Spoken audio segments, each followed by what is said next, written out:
Neoplasias renales. Esta presentación se enfoca en la descripción del adenocarcinoma renal. El equipo está conformado por Carolina Morales, Francisco Ávila y Jesús Salas.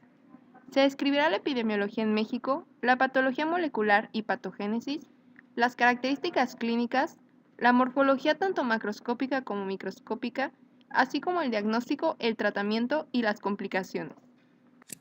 A manera de introducción, podemos clasificar a los tumores renales en benignos y malignos. En los benignos se incluyen el adenoma papilar, el angiomiolipoma y el oncocitoma. Por otro lado, los malignos los podemos subclasificar en tres: los carcinomas uroteliales de la pelvis renal, el tumor de Wilms y el adenocarcinoma renal, también conocido como carcinoma de células renales. Este último se puede clasificar dependiendo de su histología en carcinoma de células claras, carcinoma papilar, carcinoma renal cromófobo, carcinoma del conducto colector y el asociado a la translocación XP11. Para fines de esta presentación, nos enfocaremos únicamente en el adenocarcinoma renal. A nivel mundial, el carcinoma renal ocupa el 14º lugar en incidencia y el 16º lugar en mortalidad. Según el Programa de Vigilancia, Epidemiología y Resultados Finales de Estados Unidos, la tasa de incidencia es de 15.1 por cada 100.000, con una edad media de aparición de 64 años. El 62% de los pacientes tiene enfermedad localizada y 17% metastásica al diagnóstico, con una tasa de sobrevida a 5 años del 70%. En Estados Unidos, el carcinoma de células renales representa el 3% de todos los cánceres viscerales de nuevo diagnóstico y causa el 85% de los cánceres renales en los adultos. Cada año se presentan 30.000 casos nuevos con 12.000 muertes por la enfermedad. Son más frecuentes en la sexta y séptima década de vida y tienen una preponderancia de 2-1 a favor de los hombres. En el 2010, el INEGI reportó 74.685 muertes por cáncer, de las cuales el 2.5% fueron por carcinoma renal, ocupando el 12º lugar en mortalidad por cáncer en nuestro país. Según datos de Globocan del 2012, en México, el carcinoma renal representa 2.6% de todos los cánceres y tiene una mortalidad de 2.7%, con una sobrevida a 5 años de 2.8%. Los factores de riesgo pueden ser divididos en demográficos y ambientales, biológicos y hereditarios. Los primeros son edad avanzada, género masculino, tabaquismo, que es el factor de riesgo más significativo, y exposición al tricloretileno, a asbestos, a derivados del petróleo y metales pesados. Los factores biológicos son enfermedad quística secundaria a diálisis por insuficiencia renal crónica, obesidad, sobre todo en mujeres, hipertensión arterial y tratamiento con estrógenos. Por último, dentro de los factores hereditarios destacan el síndrome de von Hippel-Lindau, el de Birt-Hogg-Dubé, el carcinoma renal papilar hereditario y la leiomiomatosis hereditaria. En cuanto a las formas o variantes familiares, es importante saber que la mayoría de los cánceres renales son esporádicos. Sin embargo, hay otros casos infrecuentes familiares que solo representan el 4%, con una herencia autosómica dominante y que se presentan comúnmente en pacientes jóvenes. La primera forma hereditaria que mencionaremos es el asociado al síndrome de von Hippel-Lindau, en el cual 1/2 a 2/3 de los pacientes desarrollan quistes renales y carcinomas de células renales bilaterales. En este síndrome hay una inactivación del gen VHL, que lleva a un aumento del riesgo de desarrollar tumores de células claras y hemangioblastoma del cerebelo. Más adelante, al hablar de los tumores de células claras, se explicará la fisiopatología de este síndrome. El síndrome de cáncer de células renales y leiomiomatosis hereditaria es causado por la mutación del gen de la fumarate hidratasa, el cual expresa esta enzima. Este síndrome se caracteriza por la aparición de leiomiomas uterinos y cutáneos, así como también por la aparición de un carcinoma de tipo papilar muy agresivo que tiene un aumento de su capacidad metastásica. Continuando con el carcinoma papilar hereditario, es importante saber que en este carcinoma se presentan mutaciones en el protooncogen MET y se caracteriza por el desarrollo de múltiples tumores bilaterales que tienen una histología papilar. El síndrome de Birt-Hogg-Dubé es generado por mutaciones del gen BHD, el cual expresa la proteína foliculina. Este síndrome se caracteriza por una constelación de lesiones en piel, como fibrofoliculomas, tricodiscomas y acrocordones, también por quistes o vesículas pulmonares, además de tumores renales que tienen un amplio rango de subtipos histológicos. Carcinoma de células claras. El carcinoma de células claras es el carcinoma renal más común, representando del 70 al 80% de los casos. A pesar de asociarse a casos familiares, como anteriormente fue descrito, el 95% de los casos son esporádicos. Se asocia a mutaciones del gen VHL tanto en su forma esporádica como familiar.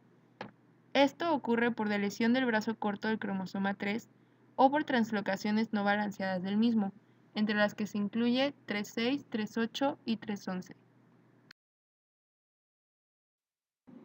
Estas lesiones del brazo corto del cromosoma 3 lleva a una pérdida de la región de 3p12 a 3p26, donde se encuentra la región 3p25.3, que contiene el gen von Hippel-Lindau. En el 80% de los casos, el segundo alelo del gen VHL se encuentra silenciado por mutación somática o por hipermetilación, llevando a la conclusión de que este gen se comporta como un gen supresor de tumor.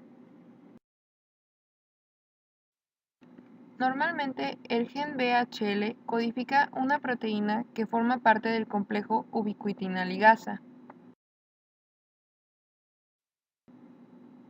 Este complejo se une al factor inducido por hipoxia 1-alfa. Al unirse, lo ubiquitina y finalmente es degradado en el proteasoma. Cuando el gen VHL se encuentra mutado, el complejo ubiquitina ligasa no cumple su función, llevando a la acumulación de HIF-1-alfa en el citosol. Este HIF se trasloca al núcleo y activa la transcripción de genes. La inducción de estos genes lleva a un aumento de la eritropoyetina, así como de diversos factores de crecimiento como el VEGF y el PDGF. También lleva a un aumento de la expresión del transportador GLUT1 y del TGF-alfa. Todos estos ocasionan un aumento del crecimiento celular y de la angiogénesis. Macroscópicamente, las formas esporádicas se presentan como una única masa focal, mientras que en las formas hereditarias se observan múltiples masas difusas. La mayoría de los carcinomas de células claras surgen en los polos. Se observan masas esféricas bien delimitadas de color amarillento por la acumulación de lípidos. Pueden ser lobuladas y variar en tamaño. Tienden a distorsionar el margen renal. Sin embargo, suelen mantenerse confinados a la cápsula renal. Se observan regiones de isquemia, necrosis y focos de hemorragia. Estos tumores pueden presentar una forma sólida o quística. Estos tumores pueden crecer y protruir en los cálices y pelvis renal, así como invadir los uréteres. Tienden a invadir la vena renal, lo cual podría llevar a la invasión de la vena cava inferior y extenderse hacia las cavidades derechas cardíacas. El carcinoma de células claras surge del epitelio del túbulo proximal. En esta imagen se observa el patrón histológico, con células con citoplasma claro, granular, sin formas papilares. Puede presentar una forma sólida, tubular o trabecular. En esta imagen se observa una forma tubular con células poligonales y abundante citoplasma claro. Se observa en el citoplasma vacuolas con glucógeno y lípidos. Además, se observa una vasculatura intersticial fina. La mayoría de estos tumores son bien diferenciados, sin embargo se puede observar atipia nuclear con la formación de células gigantes. Carcinoma papilar. El carcinoma papilar representa del 10 al 15% de los casos y es la forma más común en pacientes que desarrollan enfermedad quística asociada a diálisis. Puede ocurrir de forma esporádica y familiar.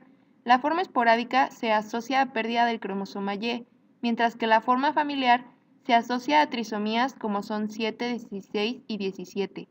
Presenta dos patrones, papilar 1 y papilar 2. El papilar 1 está asociado a una alteración que lleva a ganancia de función del locus del cromosoma 7, que contiene el gen MET. Este gen es un protooncogen con función de receptor tirosina sinasa para el factor del crecimiento hepatocitario. Este factor se encuentra relacionado con el crecimiento, movilidad y diferenciación celular. El patrón papilar de tipo 2 se asocia a una mutación de la fumaratohidroxilasa, la cual normalmente convierte en el ciclo de Krebs al fumarato en malato. Esta mutación lleva a la acumulación de fumarato en el citosol de la mitocondria. La acumulación de fumarato posee consecuencias tanto protectoras como dañinas. Entre sus funciones dañinas se encuentra la carboxilación reductiva y la disfunción mitocondrial, que podría conllevar autofagia. Además, el fumarato es un inhibidor competitivo de la familia 2-oxigenasas, ocasionando la activación del factor inducido por hipoxia HIF-1-alfa. La adición de grupo succinil de residuos de cisteína podría llevar a la alteración de las funciones proteicas, del metabolismo y de la señalización. Por otro lado, se ha observado que posee funciones protectoras al activar el sistema de respuesta a daño del DNA, así como al dirigir aminoácidos cardíacos al ciclo de Krebs tras activar el antioxidante NRF2. A diferencia del carcinoma de células claras, el carcinoma papilar se asocia mayormente a un origen multifocal y bilateral. Macroscópicamente se observa hemorragia y puede haber quistes, principalmente cuando su tamaño es grande. Se observa un tumor blando con una pseudocápsula fibrosa. Es común observar necrosis y hemorragia. Este tipo de cáncer se origina del epitelio de túbulo contorneado distal. Se observa un patrón papilar con un epitelio de células cilíndricas de una sola capa. Se observa un centro fibrovascular. En esta imagen se representa un tumor papilar tipo 1 con células basófilas y atipia de bajo grado. En esta imagen se observa un tumor papilar tipo 2 hipovascular con predominio de células eosinófilas y atipia nuclear de alto grado. Carcinoma cromófobo. Continuando con el carcinoma renal cromófobo, es importante saber que este solo representa el 5% de los cánceres de células renales y tiene un excelente pronóstico en comparación con el de células claras y el papilar. En el estudio citogenético se muestran varias pérdidas de cromosomas y una hipodiploidía extrema. Específicamente se caracteriza por la pérdida de los cromosomas 1 y por la pérdida combinada de los cromosomas 1, 6, 10, 13, 17 y 21. En cuanto a su anatomía macroscópica, este tumor suele ser sólido y bien delimitado, con preferencia a la región cortical. Su coloración va de café claro a marrón o incluso beige y tiene una similitud con el oncocitoma. En esta otra imagen macroscópica de un carcinoma renal cromófobo podemos observar en el polo superior del riñón que este está bien delimitado, es de color café y además tiene una cicatriz central.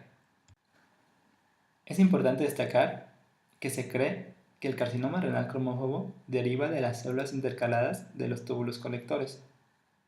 Microscópicamente, este tumor está formado por células eosinófilas pálidas, que en ocasiones tienen un halo perinuclear, así como podemos observar en la imagen presentada. Además, las membranas celulares de estas células son muy prominentes, característica que también podemos observar con esta imagen. En esta otra imagen se observan láminas de células neoplásicas con pleomorfismo celular y halos perinucleares marcados. También en algunas células se observan dos núcleos, que es característico de este tipo de carcinoma.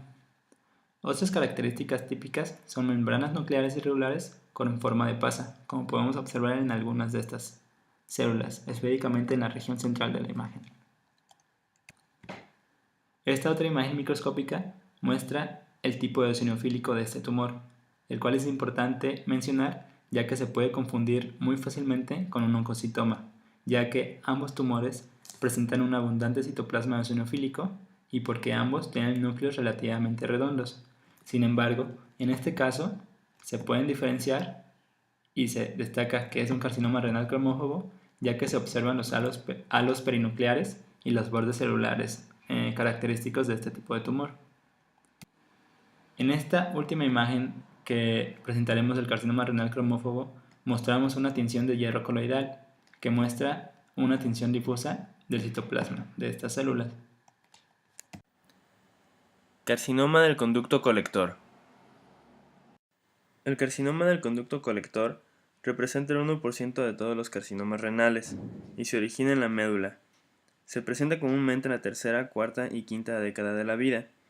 Es muy importante que para diferenciar ese tipo de carcinoma del carcinoma papilar agresivo se realice una prueba de reactividad a aglutinina 1 de Ulex eurapius, así como positividad a la E-caderina y al c-KIT.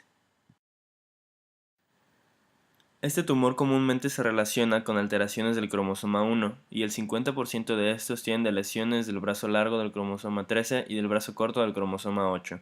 Además, se pueden llegar a encontrar lesiones del brazo largo del cromosoma 1 y monosomías 6, 8, 11, 21 y Y. La mutación que se cree es la que origina el desarrollo de la neoplasia, es la amplificación del oncogen CRBB2. CRBB2 codifica para ERBB2, una familia de proteínas con homología al factor de crecimiento endotelial vascular. La activación constitutiva de este gen y la consiguiente producción y activación del receptor ocasionan un aumento de la actividad de la vía de la MAP-sinasa, representada en la figura por la activación de MEK y ERK por RAF1.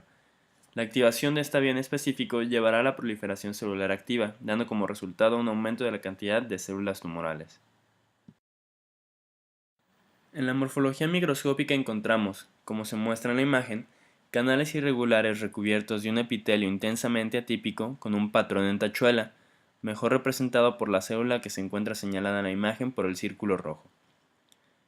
Las células tienen un citoplasma bastante eosinófilo con un patrón túbulo-papilar o tubular. Se encuentra también una gran cantidad de estroma desmoplásico y células con núcleos hipercromáticos y nucleolos prominentes. En la imagen macroscópica podemos observar una tumoración redondeada, bien delimitada a color pardo rojizo y rodeada de tejido graso. Esta se encuentra comprimiendo la pelvis, el uréter y los vasos, y se puede observar que nace de la pirámide medular. Asimismo, podemos observar que tiene diversos focos hemorrágicos. Translocación XP11. El carcinoma por translocación XP11 se asocia a niños y jóvenes y representa el 40% de los carcinomas de células renales pediátricos. Se asocia a mutaciones en el brazo corto del cromosoma X en la región 11.2. Esta mutación conlleva a la creación de un gen de fusión con ganancia en la función del factor de transcripción TFE3, secundaria a su sobreexpresión. El TFE3 es un factor de transcripción con diversas funciones. Activa el ciclo celular dependiente del factor Rb, aumenta la expresión de MET, aumenta las concentraciones de E-caderina y activa a las células T. Con estos efectos, altera la regulación del crecimiento celular. Por otro lado, inhibe la señalización de insulina y aumenta la expresión de TGF-beta, ocasionando así una alteración del metabolismo y del crecimiento celular. Macroscópicamente es parecido al carcinoma de células claras. Se observa una lesión bien definida, café amarillenta, con focos de necrosis y hemorragia. Las lesiones típicamente son corticales o subcapsulares. Tienen una gran variedad de superficies al corte. El patrón histológico es variable. Sin embargo, en la imagen superior izquierda se observa características tanto del carcinoma papilar como del carcinoma de células claras. En la imagen inferior derecha se observa un corte histológico con inmunohistoquímica, donde se tiñe fuertemente y de manera difusa el TFE3. En esta segunda imagen se observa un ejemplo de inmunohistoquímica para teñir el TFE3. Manifestaciones clínicas. En las manifestaciones clínicas de todos los carcinomas renales se pueden encontrar la triada representativa constituida por dolor costovertebral, una masa palpable y hematuria. A pesar de ser representativa del carcinoma renal, se presenta solo en el 10% de los casos. El síntoma más común de la triada es la hematuria. Cabe destacar que la masa no se vuelve palpable hasta que ésta mide más de 10 centímetros de diámetro. Además de estos síntomas, los pacientes se pueden presentar con otros síntomas constitucionales, como fiebre, malestar, debilidad y pérdida de peso. Los carcinomas renales se caracterizan también por su alta incidencia de síndromes paraneoplásicos, que pueden manifestarse como policitemia, hipercalcemia, hipertensión, disfunción hepática, feminización o masculinización, síndrome de Cushing, eosinofilia, reacciones leucemoides y amiloidosis. El 25% de los pacientes se presenta con metástasis difusa al momento de la detección de la neoplasia. La sintomatología más común que indica metástasis es tos persistente, dolor óseo, linfadenopatía cervical y diversos síntomas constitucionales, como los mencionados anteriormente. Las metástasis más frecuentes de los carcinomas renales son hacia pulmones, en 50% de los casos, y huesos, en el 33% de los casos. Además se pueden encontrar metástasis hacia los ganglios linfáticos, el hígado, las suprarrenales y el cerebro. De manera general, la supervivencia a 5 años de los pacientes con carcinomas renales es de 45% y puede llegar hasta un 70% en caso de que no haya metástasis a distancia. Sin embargo, cuando hay invasión de la vena renal o de la vena cava, la supervivencia puede ser tan baja como un 15 a 20%. Complicaciones. Las complicaciones más comunes de los carcinomas de células renales están relacionados a los síndromes paraneoplásicos, por lo que podemos encontrar hipertensión, hipercalcemia, elevación de los glóbulos rojos, problemas hepáticos y metástasis. Diagnóstico. El diagnóstico debe incluir un hemograma completo, ya que los pacientes tienden a presentar anemia o en algunos casos una policitemia por estimulación de la secreción de eritropoyetina por el riñón. Se debe indicar una química sanguínea para evaluar enzimas hepáticas que puedan indicar metástasis, así como para evaluar la función renal. Se debe solicitar electrolitos para medir los niveles séricos de calcio y poder así identificar metástasis ósea. Finalmente, se solicita un examen general de orina para detectar hematuria o células neoplásicas a través de la citología. Entre las técnicas de imagen se encuentra la radiografía y la gammagrafía ósea. Estas son utilizadas principalmente para detectar metástasis. La tomografía computarizada es la técnica más útil para visualizar el tamaño, la forma y la localización del tumor. Se utiliza también para detectar metástasis a nódulos linfáticos u otros órganos, así como para guiar la realización de una biopsia. Se utiliza con contraste para visualizar las arterias renales y para detectar masas hipervascularizadas. Otra técnica de imagen es la resonancia magnética. Esta puede ayudar a diferenciar tumores benignos de malignos, para detectar trombos en las arterias renales y también se utiliza en pacientes con falla renal donde la tomografía computarizada está contraindicada. Otra técnica utilizada actualmente es la tomografía por emisión de positrones. Una vez realizada la evaluación mediante imagen y mediante clínica, se debe proceder a realizar el estadiaje del tumor renal mediante la clasificación TNM, donde T representa el tamaño del tumor y su invasión a tejidos adyacentes como la grasa perirenal y la fascia gerota. La N representa la invasión a nódulos linfáticos regionales y la M la metástasis distal. Una vez obtenidas la T, la N y la M, se clasifican dentro de 4 estadios, estadio 1, 2, 3 y 4.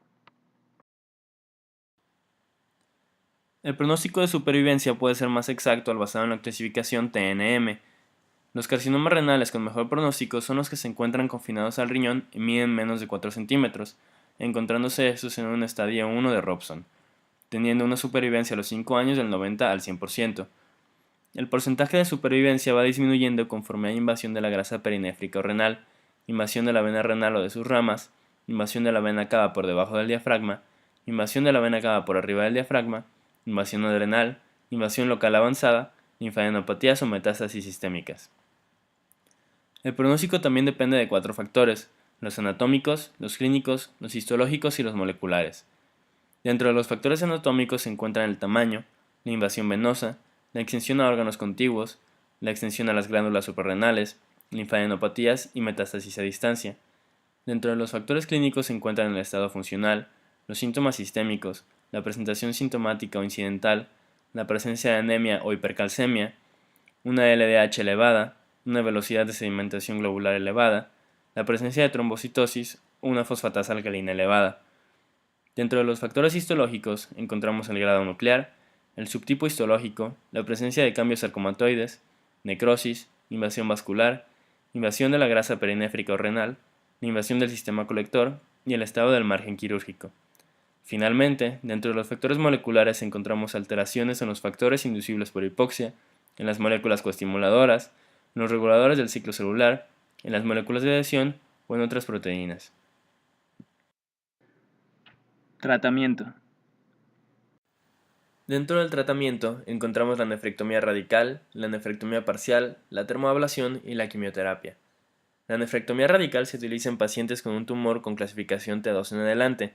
Sin embargo, la resección completa del riñón depende de la localización del tumor, su tamaño y la imagen radiológica. La nefrectomía parcial es el manejo principal de las masas con clasificación T1. La ventaja de la nefrectomía parcial es que deja cierta cantidad de nefronas funcionantes en el riñón afectado, previniendo el desarrollo de falla renal crónica. La termoablación se utiliza principalmente en pacientes con riesgo quirúrgico elevado que aceptan tratamiento a largo plazo y el ser sometidos a radiografías continuas después del tratamiento. Es importante destacar que siempre se debe realizar una biopsia antes del tratamiento, y que también se puede realizar después de este, dado que la termoablación tiene un mayor índice de recurrencia. La quimioterapia no es muy efectiva como tratamiento de los carcinomas renales, sin embargo, se han llegado a utilizar la interleucina 12 y los inhibidores de la angiogénesis.